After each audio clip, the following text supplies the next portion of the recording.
કપડવંજ તાલુકાની નવા બોભા પ્રાથમિક શાળાનો 5મી સપ્ટેમ્બર એટલે કે શિક્ષક દિવસે જ શાળાનો 42મો સ્થાપના દિન હોય શાળા પરિવાર અને બાળકો તથા ગ્રામજનો દ્વારા શાળામાં 42 ફળ છોડ લાવી શાળાના સ્થાપના દિનની ઉજવણી કરવામાં આવી હતી।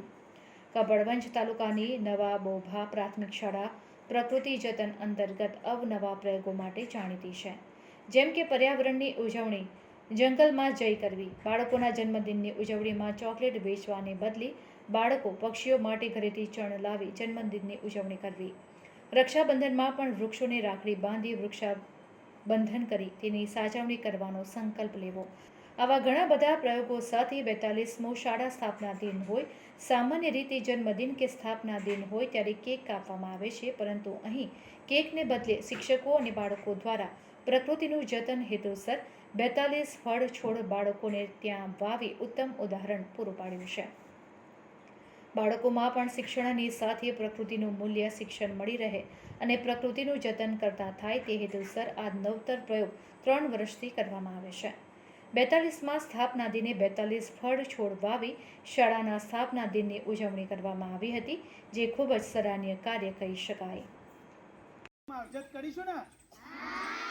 અને એક મોટું ઝાડ બનાવીશું અને આપણે તમને 42 જે રોપ આપ્યા એ બધા ફળાઉ છોડ છે, જાંબુ, સીતાફળ, બદામ, દાડમ, જોમફળી, હળગવો।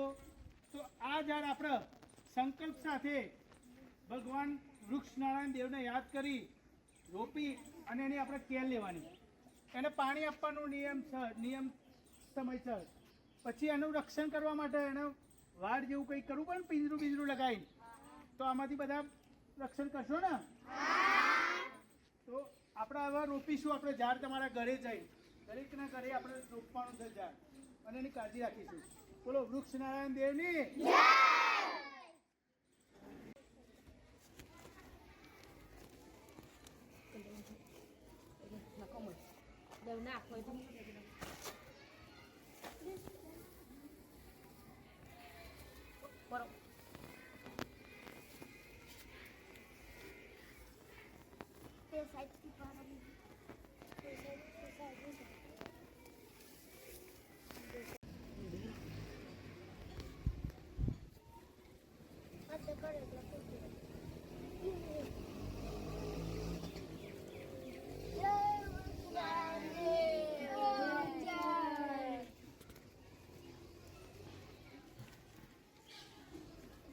સીધો પકડી રહ્યો, સીધો છોડ એક જણ માટી નાખી દેવા પેલા પાવડાથી, જો બાકીના પછી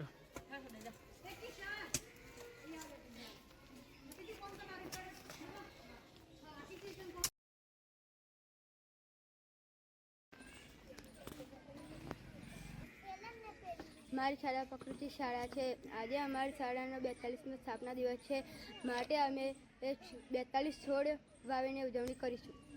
એક વૃક્ષ 21.7 કિલોગ્રામ કાર્બન ડાયોક્સાઇડ પોતાની અંદર શોષી લે છે અને દિવસમાં એટલું ઓક્સિજન આપે છે કે 4 મનુષ્ય જીવી શકે છે।